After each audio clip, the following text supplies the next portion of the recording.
Hello students, welcome back. आज हम third poem the sad के कॉम्प्रिहेंसिव स्टेंजा करेंगे। मैं आज आपको इसके दो स्टेंजाज करवाऊंगी। जो बाकी स्टेंजा है इसके उनकी आप प्रैक्टिस कीजिए। तो यहाँ पे मैंने लिया है स्टेंजा नंबर सेकंड, जो हमारी पोएम का सेकंड स्टेंजा है। ओके, तो पहले हम स्टेंजा रीड करते हैं। There's a dusty old window around at the side with 3 cracked panes of glass. I often think there's someone staring at me each time that I pass. I will peep through that window one day. तो इसमें क्या कहता है, देखिए, there is a dusty old window around at side, कि जो वो sad बनी हुई है जो गार्डन की तलहटी में, उसमें जो पोएट बताता है कि एक विंडो है एट अराउंड एट साइड, जो साइड है उसके एक साइड में, with 3 cracked panes of glass, जो 3 जिसमें खिड़कियों के कांच टूटे हुए हैं। I often think there someone staring at me, मैं हमेशा सोचता हूँ कि शायद इसमें से कोई मुझे घूर रहा है। ईच टाइम, जब भी दैट आई पास, जब मैं वहाँ से गुजरता हूँ तो प्रत्येक बार मैं ये सोचता हूँ कि शायद मुझे ऐसा लगता है कोई मुझे घूर रहा है। I will pep through that window one day, मैं इस टूटी हुई खिड़की में से एक दिन ज़रूर झाँक कर देखूँगा। पीप होता है झाँकना, एक दिन मैं ज़रूर झाँक कर देखूँगा कि वहाँ पर कौन है। तो ये थे हमारा स्टेंजा। आइए अब इसके क्वेश्चन पढ़ते हैं।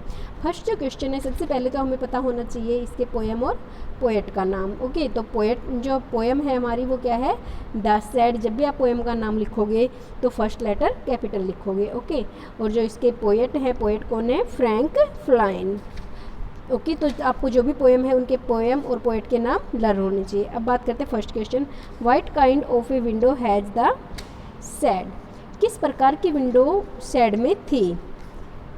जो सैड है उसकी विंडो किस प्रकार की है, तो इसमें आपने पढ़ा है फर्स्ट लाइन में, there is a dusty old window, कि वहाँ पर जो विंडो थी वो कैसी थी, डस्टी, धूल से भरी हुई। तो हमारा आंसर क्या हो गया, the sad has a dusty old window. तो इसका आंसर हो गया कि जो सैड है उसमें धूल से भरी हुई एक खिड़की है।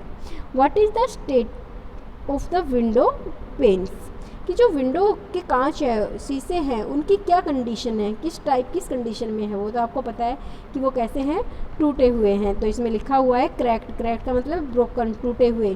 तो इसमें आंसर क्या हो गया, दे आर ब्रोकन या दे आर क्रैक्ड भी आप लिख सकते हो। ओके, थर्ड है हमारा, what does the poet often think, जो पोएट है वो प्राय क्या सोचता है। आपने पढ़ा है स्टेंजा में कि प्राय मैं ये सोचता हूँ कि शायद कोई मुझे घूर कर देख रहा है।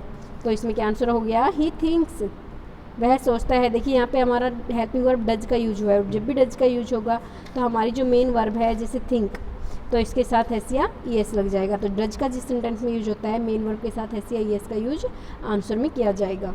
तो यहाँ पे हो गया, he thinks that someone inside the window या inside the shed is staring at me. तो वह सोचता है, यहाँ पे हमने देखो ही का यूज किया है, तो ही का यूज करेंगे तो आप क्या यूज करोगे यहाँ पे, ऑब्जेक्ट में हिम। नेक्स्ट क्वेश्चन है हमारा, what does the poet decide, poet क्या डिसाइड करता है। आपने पढ़ा है पोएट डिसाइड करता है एक दिन में जरूर इस खिड़की से अंदर झाँक कर देखूंगा। तो इसमें क्या हो गया, डज है तो एस लग जाएगा इसमें डिसाइड में। तो क्या बन गया, he decides to peep through the window one day, कि वो उस खिड़की से एक दिन जरूर झाँक कर देखेगा। लास्ट क्वेश्चन है, what is the name of the poet, poet का नाम क्या है। तो हमारा आंसर क्या हो गया, फ्रैंक फ्लाइन। ओके, अब बात करते हैं हम नेक्स्ट स्टेंजा, जो थर्ड स्टेंजा है हमारा बुक का। My brother says that there is a ghost in the shed, मेरा भाई कहता है कि यहाँ सैड में एक घोस्ट है। Who hides under the rotten floorboards, जो छुपा हुआ है, जो सड़े हुए गले हुए फ्लोरबोर्ड्स हैं, लकड़ी के टुकड़े हैं, उनके जो अंदर नीचे छुपा हुआ है। ठीक है, हाइड होते छुपना। And if I ever dare to set foot inside, अगर मैंने उसके अंदर कदम रखने की कोशिश की, ही विल जंप आउट, वो बाहर निकल आएगा, and chop of my head, और मेरे सर को काट देगा। चॉप होता है काटना। But I will take a peek one day, लेकिन मैं ज़रूर एक दिन उसके अंदर झाँक कर देखूँगा। तो इसमें हमारे क्वेश्चन दिए हुए हैं, इनके आंसर नहीं है, तो आंसर मैं एक बार आपको समझाती हूँ, उसके बाद आप आंसर स्वयं ट्राई करना। तो देखिए फर्स्ट क्वेश्चन है, what does the poet's brother tell him, poet के ब्रदर ने पोएट को क्या बताया था? तो आपने पढ़ा है कि इसने कहा है माई ब्रदर सेज, मेरे भाई ने कहा है there is a ghost in the shed. तो उसके भाई ने बताया था कि इस शेड में एक भूत है। तो क्या आंसर बनेगा? The poet's brother tells him, यहाँ पे डज है तो ये टेल्स बन जाएगा। The poet brother tells him that there is a ghost in the shed. Second है where is the ghost hidden, जो घोस्ट है, जो भूत है वो कहाँ छुपा हुआ है? तो इसमें बताया था कि जो घोस्ट है वो कहाँ छुपा हुआ है? Hide under the rotten floorboards. तो आप लिखोगे the ghost is hidden under the rotten फ्लोरबोर्ड्स।